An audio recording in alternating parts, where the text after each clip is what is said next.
те са от другата страна, нали? Кое? Не, аз ги сме. Ами, може би, ако те в топлата последния ще не само. Да, точно това ще правя. Точно като минавам към компютъра, правя нещо такова. Вече Здравейте! Аз съм Стоян Нетков, заместник главен редактор на списание Известия на БГД или Journal of the Bulgarian Geographical Society. С този видеоматериал започваме новата инициатива на екипа на списанието, насочена към потенциалните автори с цел да подпомогнем процеса на подготовка и подаване на ръкописите. Във въвеждащия материал ви запознахме с мотивацията ни, която е свързана с нарасналите изисквания към публикационните материали, във връзка с наблюдението от Scopus и предстоящото определяне на сайт-скор на списанието. Подбрали сме няколко ключови аспекта на публикационния процес в едно международно научно списание, които според нас често се пренебрегват и съответно са причина за връщане и отхвърляне на някои от подадените материали. Процесът на индексиране в световните бази данни и развитието на едно научно списание е свързано неизбежно с повишаване на изискванията към публикуваните материали. Затова, всеки, който няма голям опит с публикации в международни научни списания, е добре да се запознае с тези базисни въпроси. Основните теми са избор на вида публикация, интерес за международната аудитория, структура на научните статии, процеса на подаване на ръкописа и процеса на рецензиране. И така, темата ни днес е за избора на вида публикация. Този избор е от ключово значение и за това в този материал ще засегнем основните видове статии, които се публикуват в научните списания, с акцент върху най-важното от тях, а именно научна статия или research paper. Смисълът, който се влага в термина научна статия е строго определен и писането на такива статии се различава коренно от всякакъв друг вид литература. Кои са основните видове статии в научните списания? Всяко списание в своите указания към авторите дефинира ясно какви видове публикации се приемат. Броят им и точната формулировка се различават между отделните списания, като в общи линии най-често срещаните са научна статия или research paper, обзорна статия или review paper, научно съобщение или short communication, редакционна статия или editorial paper, отзив до редактора или letter to the editor и представяне на книга book review.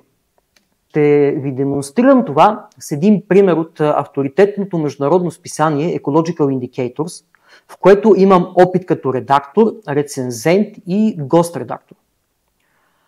Както вече споменах, всяко списание има свои указания към авторите или Guide for Authors. Виждате, че вида статия е поставен на първо място в списъка. И ето кои са видовете статии в това списание. На първо място е Original Research Paper. Следва Review Paper, Short Notes and Studies, Viewpoint Articles, Letter to the Editor и Book Review. И още един пример, този път с едно от най-авторитетните географски списания Progress in Physical Geography. Отново вида статия е начално място в указанията. А видовете статии тук се различават в известен смисъл, но отново на първите места са Research Article и Review Article. Колкото изписания да прегледате, това са водещите видове статии. Какви статии приемаме в известията на БГД? С промяната на редакционната политика на списанието през 2020 година по подобие на останалите международни списания и ние формулирахме какви видове статии се приемат в списанието. Те са следните: научна статия, обзорни статии, научни съобщения, редакционни статии, представяне на книга, обзорни публикации и статии в специално издание. Те са дадени на уеб страницата на списанието, още на челната страница, като се слезе малко по-надолу от челото на уеб страницата. В редакционната статия, с която стартирахме в платформата на Pensoft, те са описани подробно и могат да бъдат разгледани в детайли, ако се запознаете по-подробно с тази статия. Както видяхме, на първо място винаги стои научната статия или Original Research Paper. Това не е случайно, защото при всички индексирани списания акцентът е точно върху тези статии. Обикновено техният дял е между 80 и 90% от всички публикации, като в някои списания е дори повече. За периода, в който списанието се издава само на английски език и се поддържа от системата на PenSoft, делът на този вид статии в нашето списание към момента е точно 80%. Какво е научна статия? Научната статия представя резултати от научно изследване, което има оригинален принос за развитието на конкретно научно направление. Тя трябва да съдържа оригинални научни резултати и да представлява интерес за широка научна аудитория. И не на последно място да представя нови знания и данни, с които се развива това научно направление. Какви критерии трябва да отговаря научната статия? Всяко списание има ясно формулирани критерии за научни статии, които публикува. Те се задават в указанията към рецензентите. Най-общо те са три основни. Статията трябва да отговаря на тематиката на списанието. Трябва да съдържа оригинален научен принос и на трето, но не последно място, интерпретациите и изводите да бъдат ясно обвързани с данните и да съответстват на зададените цели.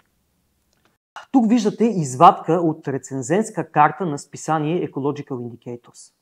Това са първите три критерия от общо 12 и те следват точно показаните в предходната част. Обърнете внимание на текста долу. Там ясно е указано, че ако ръкописа не отговаря дори и само на един от тези критерии, рецензента следва да аргументира ясно отхвърлянето на статията. Преминете ли през тези проблемни критерии, следващите вече са поправими и резултата може да бъде връщане за редакция на ръкописа, но той вече може да продължи напред. Какво трябва да съдържа научната статия? Както вече споменах, научните статии се подчиняват на строго определени изисквания и те трябва да съдържат точно определени елементи. На първо място е ясно формулирания научен въпрос. След него идва връзката с международно значимата научна тематика. След това ясно формулирани и добре обяснени методи на изследване. На четвърто място научните резултати, допринасящи за развитието на съответното научно направление. И последно, но не по важност, интерпретация на резултатите, светлината на научните достижения в това направление. Защо се отхвърлят някои ръкописи на научни статии? През последните месеци ни се наложи да отхвърлим няколко ръкописа и това е една от причините да започнем с разработването на тези материали. Какви са основните причини, които водят, поне при нас, до отхвърляне на публикации? Първо, несъответствие с тематиката на списанието. Това е задължителен критерий и при всички положения води до отхвърляне на статията. На второ място, тя трябва да отговаря на критериите за научна статия.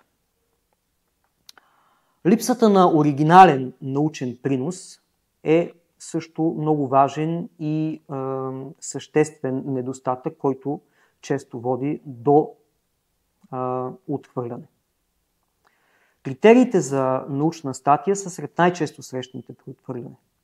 Вече ги разгледахме подробно, така че съветът ми е прегледайте ги внимателно и още преди да започнете да пишете, си отговорете на въпроса може ли вашия материал да покрие тези критерии. Оригиналният научен принос е част от посочените вече критерии. Тук го подчертаваме отново заради ключовата му роля. При много от отхвърлените ръкописи на практика няма реално научно изследване.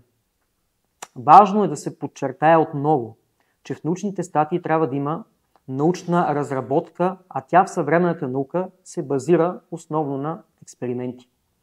Без да сте провели реално научно изследване, няма как да имате материал за научна статия. Това, че сте прочели и коментирали някакъв научен текст, не е достатъчно за научна статия. Слабостите в методическата част са също сред най-често срещаните слабости в географските статии у нас. Това на практика е най-важната част в една научна статия и ако тя не е написана както трябва, отхвърлянето е гарантирано. Така, как да изберем какъв вид статия да предложим за публикуване? На първо място, съветът ми е: прегледайте внимателно критериите за научна статия и преценете добре дали вашия материал отговаря на тях. Ако материалът ви е базиран предимно на литературни източници, насочете се към обзорна статия. Ако изследването ви все още няма достатъчно резултати, изберете типът научно съобщение. Но винаги внимателно преглеждайте критериите и изискванията на списанието. Надявам се, че с този материал сме ви били полезни и ще очаквате и другите ни материали в канала на списанието ни в YouTube. За целта се абонирайте за нашия канал, за да получавате известия за новите материали. И разбира се, харесайте канала, ако това, което гледате, ви допада.